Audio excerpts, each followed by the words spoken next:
ایک کھجور اللہ کے رستے میں صدقہ جب تم دیتے ہو نا، ایک کھجور جب تم اللہ کے رستے میں اخلاص کے ساتھ صدقہ دیتے ہو تو اللہ تعالیٰ اسے اپنے دائیں ہاتھ میں لے لیتا ہے جو اس کی شان کے لائق ہے، اور پھر اللہ اسے قبول کر کے اپنے دائیں ہاتھ میں لیتا ہے جو اس کی شان کے لائق ہے، اور اسے اتنا بڑا کر دیتا ہے، اس کھجور کو اتنا بڑا کر دیتا ہے کہ پہاڑ بنا دیتا ہے۔ رو کے کسی نے اپنی ببتا سنائی ہے کہ مجبور ہوں، تکلیف میں ہوں، تنگ دست ہوں، لیکن اس کی بھری ہوئی تجوری ہے۔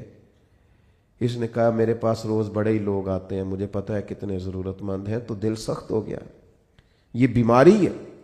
اقبال کہتے ہیں دل بیدار پیدا کر کہ دل خوابیدہ ہے جب تک، نہ تیری ضرب ہے کاری نہ میری ضرب ہے کاری۔ اور ایک درویش نے کہا تھا زندگی زندہ دلی کا نام ہے، مردہ دل کیا خاک جیا کرتے ہیں؟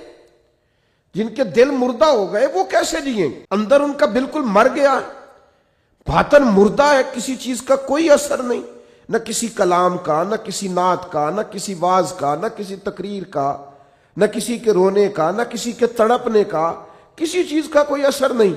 تو معنی یہ ہے کہ باطن اجڑ گیا، اندر بھی۔ اور یہ کیسے بیماری ہوتی ہے؟ سنیں، ایک تو زیادہ ہنسنے سے دل مردہ ہو جاتا ہے، زیادہ باتیں کرنے سے اور بیکار باتیں کرنے سے دل مردہ ہو جاتا ہے۔ صوفیاء نے لکھا ہے جن لوگوں کے مزاج میں تنقید ہوتی ہے ان کا دل مردہ ہو جاتا ہے، طبیعت ہی ہر وقت نقص تلاش کرتی ہے، مردہ ہو جاتے ہیں۔ اور ایک بڑی سخت بات ہمارے بزرگوں نے لکھی ہے، فرماتے ہیں جو دین کے نام کو لیں،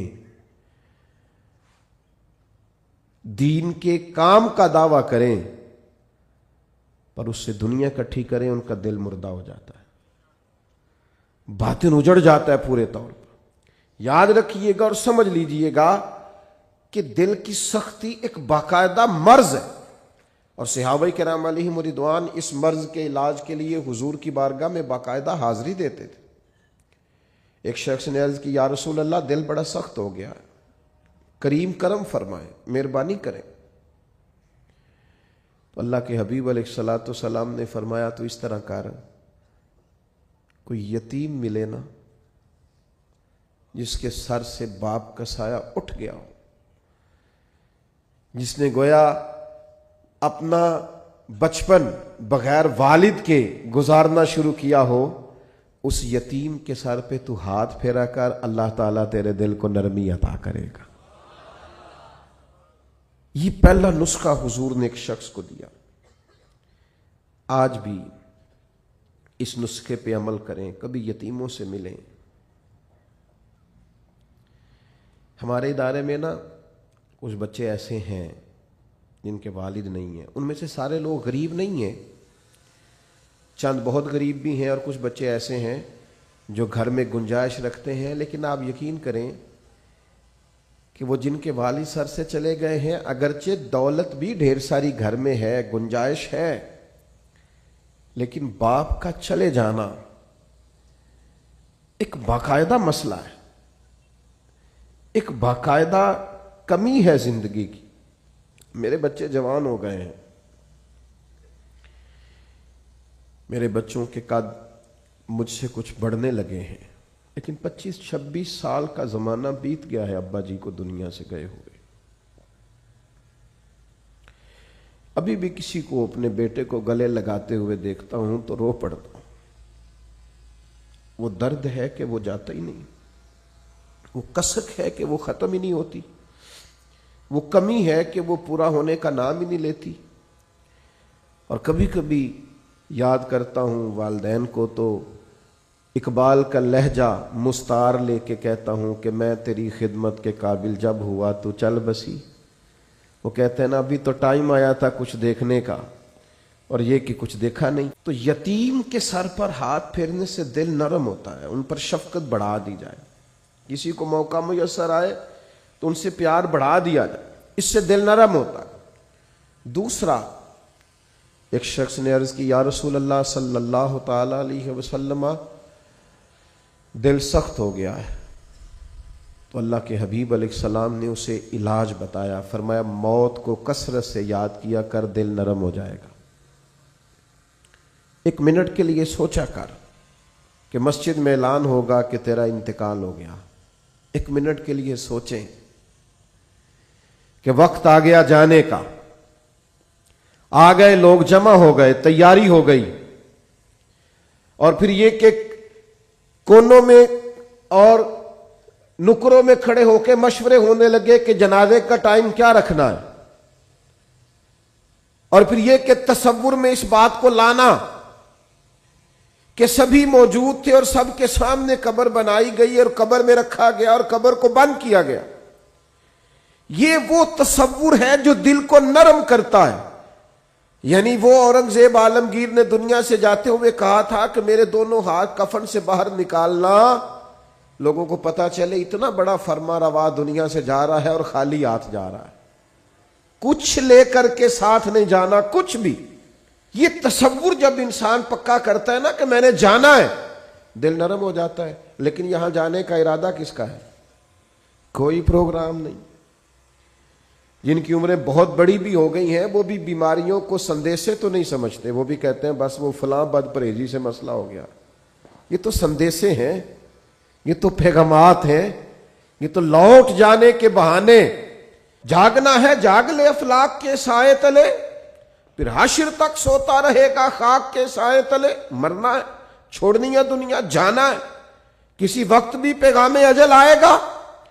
اور جن کو مر جانا ہو وہ اس طرح نہیں جیا کرتے، وہ مرنے کے بعد کے لیے بھی کچھ تیاری کر کے رکھتے.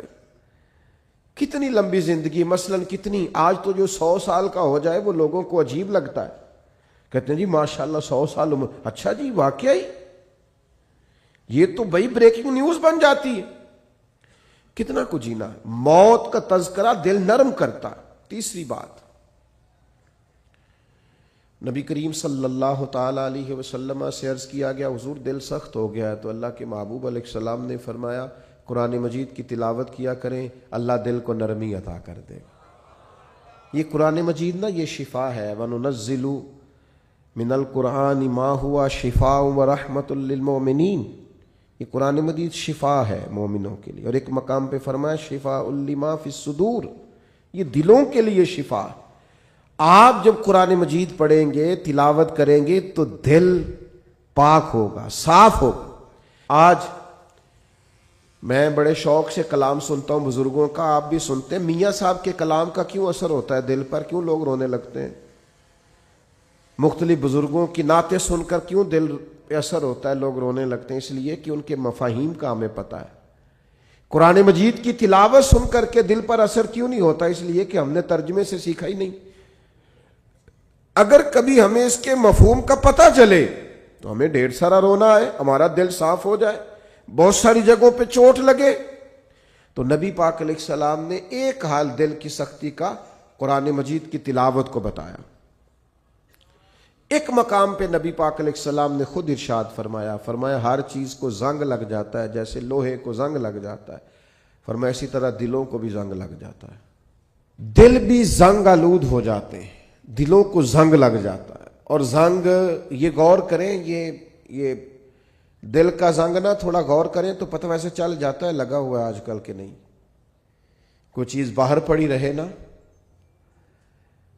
تو وہ اس کو زنگ لگ جاتا ہے. کہتے ہیں یہ بارش میں پڑی رہی، دیکھا نہیں، زنگ آلود. یہ دل بھی ایسے ہی پڑا رہے نا، کبھی ذکر نہ کرے، کبھی درود و سلام نہ پڑھے، کبھی تلاوت قرآن مجید نہ کرے، کبھی رات کو اٹھ کے روئے نہ، تو اس کو بھی زنگ لگ جاتا ہے. تو حضور نے فرمایا ہر چیز کا زنگ اتارنے کا آلہ ہوتا ہے. کیا کہتے ہیں؟ ہمارے لوہے کو زنگ لگ جائے تو کس چیز سے اتارتے ہیں؟ ریگ مارتے ہیں. حضور نے فرمایا ہر چیز کا زنگ اتارنے کا آلہ ہوتا ہے، جب دل کو زنگ لگ جائے تو اللہ کا ذکر کرو، دلوں کا زنگ اتر جائے گا. اللہ کی یاد کرو، تسبیح پڑھو، اللہ کی حمد کرو، اللہ کی تکبیر بیان کرو. یہ جو صوفیاء ذکر کراتے تھے نا، بار بار ضربیں لگتی تھی تو اس سے دل کا زنگ ہی تو اترتا تھا.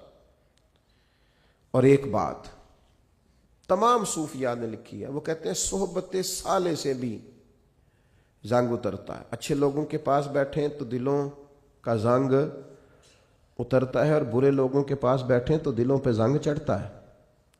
آپ برے لوگوں کی صحبت میں بیٹھے، معاذ اللہ جو دنیا دار ہیں، جو آپ کو کہیں گے چھوڑو یار تم کس چکر میں پڑ گئے، دنیا بڑی میٹھی ہے اور یہیں دنیا میں ہی سارے ذائقے ہیں، آپ ایسے لوگوں کی طرف جائیں تو آپ محسوس کریں گے دل زنگ آلود ہو گیا، چنگیاں دے لڑ لگی ساں میری چولی چ پھل پئے، پیڑیاں نال میں رل گئی تے میرے اگلے بھی ڈول گئے۔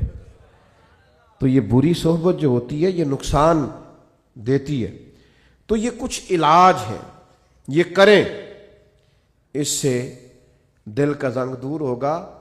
یہ واہ واہ سے بھی زنگ چڑھتا ہے، میرے جیسے لوگوں کی تعریفیں ہوتی ہیں نا، اور یہ بہت بڑی مصیبت ہے، اس سے بھی زنگ چڑھتا ہے، اس سے خوشامد، تعریف، مزاج، ہم نے دیکھا ہے۔ امام غزالی فرماتے ہیں جب کوئی علم پڑھنے کے لیے بیٹھتا ہے تو تکبر کا بوٹا لگتا ہے، اور پھر جیسے جیسے وہ علم پڑھتا جاتا ہے وہ پودا جوان ہو کے درخت بنتا جاتا ہے۔ تو یہ دولت ہو، یہ خوبصورتی ہو، یہ علم ہو، یہ کوئی عہدہ ہو، یہ بعض اوقات انسان کو فتنے میں مبتلا کرتے ہیں، دل سخت ہو جاتا ہے، گھٹن پیدا ہوتی، دولت، ثروت، اقتدار، یہ چیزیں کساوت قلبی کا سبب بنتی، اور دل کی نرمی کیسے ہوگی؟ قرآن پڑھا جائے، اللہ کا ذکر کیا جائے، موت کو یاد کیا جائے، یتیم کے سر پہ ہاتھ پھیرا جائے، اچھوں کی سنگت اختیار کی جائے، تو دل کا زنگ اتر جاتا ہے۔ دوسرے نمبر پر ارشاد فرمایا کہ جب قرآن مجید کی آیتیں پڑھی جائیں تو ایمان ترقی پاتا ہے۔ قرآن مجید کو سیکھنا شروع کریں، قرآن مجید کو پڑھنا شروع کریں، قرآن مجید کے ساتھ اپنے تعلق کو مضبوط کریں۔ ہم جس ملک میں رہتے ہیں نا، یہاں ہر چیز کو مشکوک بنا دینا کچھ لوگوں کا مزاج بن گیا ہے۔ کوئی اعلیٰ سے اعلیٰ شخص آپ اٹھا کے لے آئیں، 5-10 لوگ اس کے بارے میں بھی کوئی نہ کوئی مخالفانہ بات کرتے آپ کو نظر آئیں گے۔ یاد رکھیے گا کہ بہترین بدلہ یہ ہوتا ہے کہ کسی شخص سے بدلہ لینا ہو، انتقام لینا ہو، کہ اس کی پیاری چیزوں کو مشکوک بنا دیا جائے۔ کبھی لوگ نفل نمازوں کو مشکوک بناتے ہیں معاذ اللہ، کبھی درود و سلام کے مختلف انداز کو مشکوک بناتے ہیں، کبھی لوگ کسی چیز پر تنقید کرنا شروع کر دیتے ہیں، کبھی کسی چیز پر تنقید کرنا شروع کر دیتے ہیں۔ اب میں کچھ سالوں سے دیکھ رہا ہوں ہمارے ملک میں تراویح کے مسئلے میں لوگ لوگوں کو بڑا پریشان کرتے ہیں، چھوڑیں جی کوئی ضرورت نہیں ہے، کوئی باقاعدہ نماز ہی نہیں ہے، یہ کوئی فرض واجب نہیں ہے۔ کس نے کہا ہے فرض واجب ہے؟ لیکن کیا نبی کریم علیہ السلام سے پڑھنا اس کا ثابت نہیں؟ کیا جناب عمر فاروق رضی اللہ تعالیٰ عنہ نے باقاعدہ اس کی جماعت نہیں کروائی؟ کیا جناب عمر کا سارا زمانہ اس کی جماعت نہیں ہوتی رہی؟ اس کے بعد یہ ہمیشہ سے امت کا معمول نہیں رہا؟ خدا کے بندو، سال کے بعد ایک موقع آتا ہے کہ جس میں قرآن مجید سنانے والے سنا لیتے ہیں، سننے والے سن لیتے ہیں۔ ایک خوبصورت طریقہ، آپ یقین کریں یہاں ہمارے ادارے میں سینکڑوں حفاظ ہیں، اور میں ایک بچے سے 3 دفعہ پوچھتا ہوں بیٹا اس دفعہ کہاں قرآن مجید سنانا؟ یاد ہے نا؟ سنا رہے ہو نا؟ یہ پوچھنے پچھانے میں اتنا لطف ہے، اور پھر یہ کہ رات کو جب وہ سارا دن قرآن یاد کرتے ہیں، اور جب وہ رات کو قرآن پڑھتے ہیں، اور جب وہ قرآن مجید سناتے ہیں، اور جب سننے والے قرآن مجید سنتے ہیں، میں نہیں آپ کو بتا سکتا وہ ذوق کہ بوڑھے بزرگ بھی جب کہتے ہیں کہ میں افطاری کے لیے نہیں آ سکتا اس لیے کہ میں نے اپنی مسجد میں قرآن مجید سننا شروع کیا ہوا ہے، میرا 23واں پارہ ہو گیا، اگر میں آپ کے پاس آؤں گا تو میرے وہ پارے جو ہیں وہ سارے آگے پیچھے ہو جائیں گے۔ تمہیں سمجھ نہیں آتی کہ جب اس ذوق سے قرآن پڑھایا اور سنایا جائے تو عرش کا مالک راضی کتنا ہوتا ہے؟ اور تم یہ کہ تراویح کو مشکوک بناتے ہو، کوئی کام ہاتھ سے جانے ہی نہیں دیتے دین کو مشکوک بنانے والا۔ خدا کے بندے سن، میرے نبی پاک کا فرمان ہے، حضور نے فرمایا جس نے ایمان اور احتساب کی نیت کے ساتھ رمضان المبارک میں قیام کیا، یعنی نفلی عبادت کی، غفر لہ ما تقدم من ذنبک، اللہ اس کے پچھلے سارے گناہوں کو معاف فرما دے گا۔ تو آپ اس کو سمجھتے نہیں؟ پھر حضور نے فرمایا قرآن اور رمضان یہ دونوں بندے کی سفارش کریں گے اللہ کی بارگاہ میں. قرآن مجید کہے گا مالک میں نے رات اسے بیدار رکھا تھا، یہ قیام کرتا تھا، پڑھتا تھا. اور روزہ کہے گا مالک میں نے اسے دن میں کھانے پینے سے روکا رکھا تھا. یہ دونوں مل کے شفاعت کریں گے اور اللہ تعالیٰ یہ عمل کرنے والے کی بخشش فرما دے گا. تو قرآن مجید فرماتا ہے کہ اگر تم قرآن مجید کی تلاوت کرو گے تو اس سے تمہارے ایمان میں ترقی ہوگی. آپ قرآن مجید پڑھتے جائیں، ایمان مضبوط ہوتا جائے گا اور انشاءاللہ تعالی گناہ خود بخود دور ہوتے جائیں گے. اچھا، یہ ایمان بھی مضبوط ہوتا ہے. ایمان بڑی شے ہے. ایمان سب سے بڑی شے ہے. ایمان مضبوط ہو نا، لو سنو حدیث اور یہ یاد رکھنا اور یہ ایک دو کو سنا دینا سویرے. نبی کریم نے حضرت حارثہ سے پوچھا تھا کیف اصبحت یا حارثہ، حارثہ آج صبح کیسی کی ہے؟ عرض کی حضور اس حال میں کی ہے کہ میں پکا مومن ہوں. تو نبی کریم نے فرمایا تیرے ایمان کی دلیل؟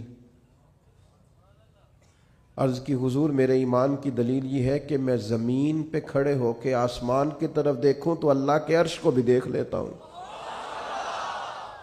فرمایا میں بتا سکتا ہوں جنتی جنت میں داخل ہو رہے ہیں اور جہنمی جہنم میں جا رہے ہیں.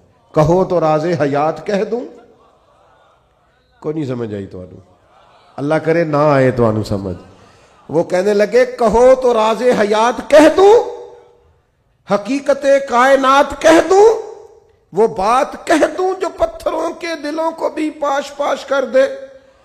لیکن وہاں سے زبان حال سے ارد گرد سے یہ آواز آ رہی تھی نہیں رہنے دے، یہی بہتر ہے کہ پردوں میں وہ پردہ پوش رہے.